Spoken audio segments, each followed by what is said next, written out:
Hi, welcome back to Scary Vault. This is the final part of Killer Copying Horror Movies. If you didn't watch the previous parts, please first watch the previous parts so you can understand the story better. If you watched it already, you can continue this part. I hope you will like the final part. On the phone, the killer told me to go to the church on our town's main street. He said almost nothing else, ignoring every question I shouted, every concern I had about Chris's well-being. "Get there in the next 15 minutes, the killer said. Or I'll stab him 7 times. I didn't go to church often, but I knew where the church in question was. I estimated that it was probably about 10 minutes away from the hospital on a day without traffic. So I had around 5 minutes to get out of the hospital, and 10 to drive to the church. If I was right, that left me no time to get out of my car, climb the church steps, or burst through the doors and, do what? Confront the killer. Stop him. There must be hundreds of horror movies where someone is killed in a church. I couldn't think of any, all I could think about was the killer's obsession with the number 7. I looked at the clock on my phone screen. I had wasted an entire minute. I grabbed my uniform off the chair in the room. They'd taken my gun and flashlight. One of my deputies was probably holding it for me, but I didn't have the time to find one and ask them for it. Hell, I couldn't even risk one of them seeing me. If they did, they might ask me where I was going, or why I needed my gun, or why I wasn't in bed. They'd probably try to convince me that I needed rest. That conversation could very well take 10 minutes, or even 15. I couldn't risk it. My hospital room was on the first floor. The room's window didn't open, but the bathroom window did. I pulled it open, climbed on the cabinet, and pushed myself out of the small window and onto the parking lot below. How many minutes had that taken? Too many. I found my car keys in my jacket pocket and unlocked my car. There was a gun in my glove compartment. I grabbed it, stuck the keys in the car's ignition, started the engine, pulled out of the driveway, and drove. I don't know how long it took me. I know that I turned on the lights and the siren and drove like a madwoman. I never hit the brakes. Not once. I swerved and blasted the horn and ran a few red lights until, finally, my car was in front of the church. I didn't have the time to drive around the block and into the church's parking lot. No. I drove onto the curb and onto the church's first steps. Then I pushed the driver's side door open, fell out of the seat, and ran up the stairs. I burst through the church doors and saw it. My stomach dropped. My heartbeat was a pounding, overpowering presence. I could see it in my eyes, could feel it in my trembling, tingling fingers as they held a gun that felt cold and wet. Chris was lying on the altar, trying to squirm away as a hooded man held him in place. There was a knife in the man's hand. He held it above his head, the thin blade glinting, frozen in place. Then it started to move, to slice down in an arch, to drop closer to my son's chest. I didn't think. I just moved. I raised my gun and shot the man. The first bullet hit him in the shoulder. The next one hit him in the neck. I don't know where the others hit him, I just know that none of them missed. The man dropped, twisting as he fell. My adrenaline turned the world into a slideshow. Every time I blinked, I moved without knowing it. I blinked once and I was at the altar, reaching out to Chris and asking him if he was okay. I blinked again and I was lifting his shirt to check for blood or cuts or wounds, nothing. I blinked once more and I was standing over the man, kicking the knife away from his hand. I took a deep breath and the world seemed to steady. I reached down and pulled the man's hood back. And it was Mark. My ex-husband. Chris's father. My deputies arrived on the scene a few minutes later. They didn't ask me anything. What had happened was obvious. And that's when it hit me. The crime scene was obvious. It left no doubt or room for interpretation.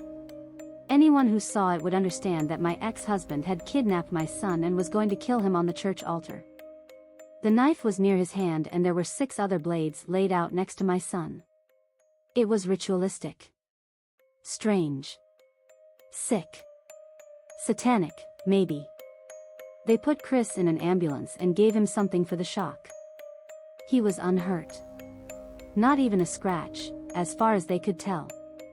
He was just shaken up and still groggy from whatever the killer had given him to knock him out. Chloroform, most likely. I didn't think about horror movies on the ride over to the hospital, I just thought about Mark. We had gotten married in that church. I kept seeing him in a tux, kept hearing him laughing because he'd said, yes, instead of, I do, kept seeing him shooting nervous glances at his father, as if he was willing to stop the whole thing if my very soon-to-be father-in-law shook his head, gave him a disapproving look, or frowned. Mark was behind it all. It seemed unbelievable. Like a bad twist. A bad ending. Something I should have seen coming. A few people had guessed in the comments. There were only so many suspects, after all, and this was like a movie, wasn't it? In Say 7N, undoubtedly the killer's favorite movie, one of the detectives shot the serial killer. It had been part of the serial killer's plan. He won, in a way, because he planned to reference the 7 deadly sins. Is that what had happened here? But in 7, that scene had taken place in a field outside the city, and the killer hadn't kidnapped the detective's son. It wasn't a reference. 7 movies in total, right? We were up to 6. Say 7N. Scream. The Ring. The Exorcist. Saw. A Nightmare on Elm Street. Whatever the movie was, the scene had to be similar. I couldn't place it, and it didn't even matter anymore. Mark was dead. Vivi came to see me later. She was fine. Ready to be released. She gave me a hug. I can't believe it was Dad, she said. That made me think of what had happened again, of what I had done. I had shot Vivi's father. Chris's father. Chris wasn't talking and he probably wouldn't talk for a while. I couldn't imagine what he must be feeling. His own father had tried to kill him in a sick, sacrificial, ritualistic way, and then his mother had killed his father right in front of him and he'd get through it. I'd help him. We all would. As a family. The next few days were a blur. That's why it's taken me a while to update this, that's why the days are off. It's taken me more than 7 days to write and publish the story, but all of the events happened exactly in 7 days. Writing with only one hand didn't help either. Our lawyer came to see me at my apartment later. He was holding a sealed envelope. He said it was Mark's will. He'd written it a few years ago and never updated it. In it, he left me his house, all his belongings, all his money, and the properties he rented out. Vivi and Chris were in the room when the lawyer read the will. Vivi hugged me. Chris was still shaken up, sitting away from us, staring off into empty space. Later that day, Vivi and Chris insisted that I stay with them in Mark's house, our house now. The lawyer said that, with Mark gone, and especially with the circumstances he had gone in, I'd get full custody of Vivi and Chris. No one would question it, he said. It had only been a few days, but people in town were already calling me a hero. I was sure that I would get fired, exposed for not revealing the evidence sooner. One day, I walked into my office and there was a woman sitting at my desk. She was from the bureau. She'd read the things I posted online. The world lurched. My stomach dropped. This was it. I'd just gotten Vivi and Chris back and now I was going to lose them and lose my job and everyone in town was going to know that I'd hidden this from them. If I had revealed the horror movie thing, maybe some of the victims could have lived, maybe the town itself would have been more careful, more alert, known what to watch out for. I know what you've been going through, the woman said. The letter. The game. The manipulation. I didn't ask her what she meant. I got a feeling that I shouldn't. We found it when we were looking into the crime scenes in your place, of course. She handed me a typed in a plastic sleeve. Evidence. I started reading. Hello, Sheriff, the letter began. I want to play a game. Over the next 7 days, I will kill 7 people. If you don't play along, I will kill many more. You see, I've always loved horror movies, and I want to make one of my own. Each one of my murders will be a reference to one of my favorite horror movies, and I expect you to play the role of the cop.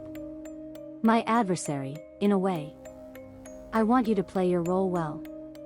If you reveal these letters to anyone around you, or if you share anything about my love of movies to your deputies or the people in town, I will choose to reference a movie with a much higher kill count. I imagined the killer chuckling at that. A sick laugh, like the killers in Scream. Did you know that, in the old movie, the Invisible Man kills 120 people by derailing a train? Maybe I'll do something like that, if you don't play along. I want you to type up what you find in each crime scene and post it. Make it like a horror story. I'll provide the link below. Make it suspenseful. Don't mention this letter. Don't mention the threats. Make it a surprise. I had never seen that letter before, but it was how I was gonna get away with everything. Writing these posts. Not telling anyone about the horror movie connection. The killer had thought of everything. I wasn't to blame. I didn't hide the evidence because I was selfish and scared. I didn't obstruct justice by posting the stories on here. I was just following a sick killer's directions, right? Except that I wasn't. I hadn't been. And the killer and I both knew it. So why was he protecting me? I thanked the agent and drove back home. I was settling into my room when I decided to go into Vivi's. She was at school at the time. I hadn't been in the room, in the house, since they'd found her in the bathtub. Vivi had insisted on painting her room with dark purple walls and a black ceiling. Each wall was covered in horror movie posters. Halloween. Friday the 13th. The Texas Chainsaw Massacre. House of 1,000 Corpses.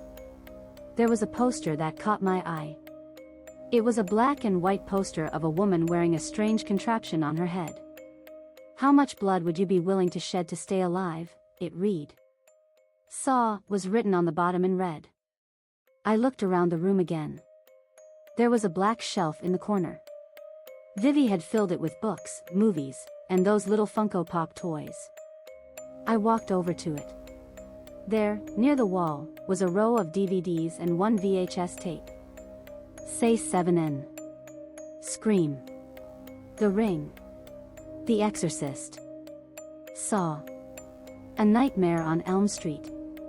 And a black VHS tape with no box. I remembered, suddenly, the Polaroid picture I'd found in Mrs. Mayhew's abandoned house. I was expecting a room filled with hundreds of notebooks explaining the killer's motives, like in Say 7N. Instead, I'd only found one picture. Of this. A picture of Vivi's shelf. I grabbed the VHS tape and pulled it out. The Omen. I'd seen the movie many years ago. In theaters. It was an old movie even when I was a kid, but they'd re-released it. I'd actually seen it with Mark first. Vivi, Chris, and I watched the remake too, a few times. How could I have missed it? The movie's about a boy who's revealed to be the Antichrist. People die around him in freak accidents, and his father discovers his true nature. The boy's father takes him to a cathedral, sets him on the altar, and is about to kill him by stabbing him with 7 sacred daggers. Just as he's about to stab him the first time, the cops burst in and shoot him, saving the boy. The villain wins, just like in Say 7N and the first Saw movie and The Ring and A Nightmare on Elm Street. But that wasn't the pattern. The real pattern, the one I had been looking for, was that the killer had picked the movies out for a reason. To emulate Vivi's shelf. To pay homage to it. Or maybe not. What do I know, anyway? I don't know horror movies. I went around Vivi's room with a garbage bag. She didn't need the clutter, didn't need to look at anything that could remind her of what we had all gone through. So I put all her horror movies in the bag and the Polaroid and any receipts I found. Her horror movie posters, too. I found some old shoes with mud, so I threw those in there. A black hoodie. Gloves. She didn't need them. Then I put the bag in one of the gated community's dumpsters and hung out with Vivi and Chris for a while.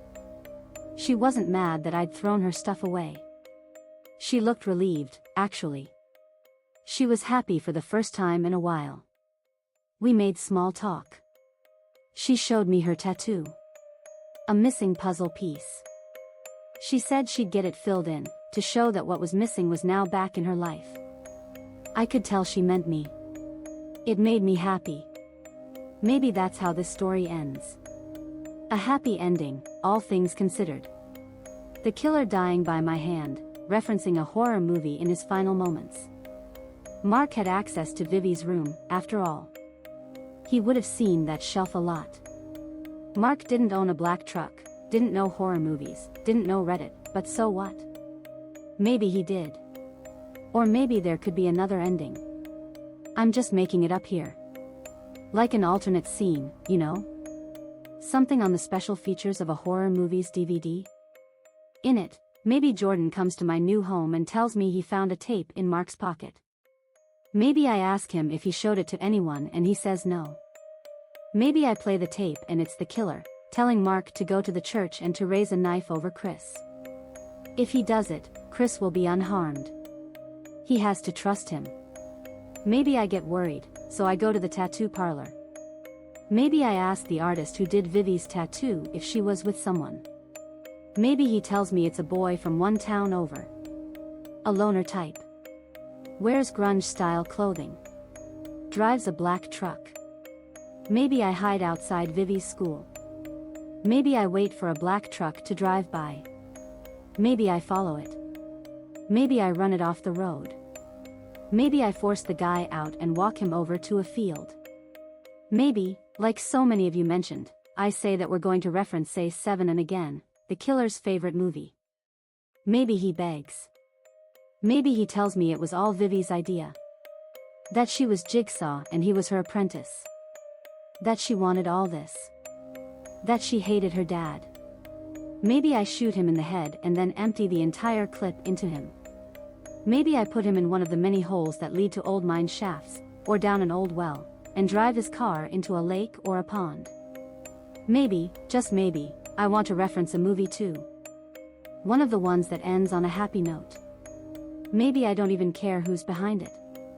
I'm just happy I got my kids back, after all. I don't know what I'd do if I lost them. Maybe, one day, I'll delete this story and any reference of it.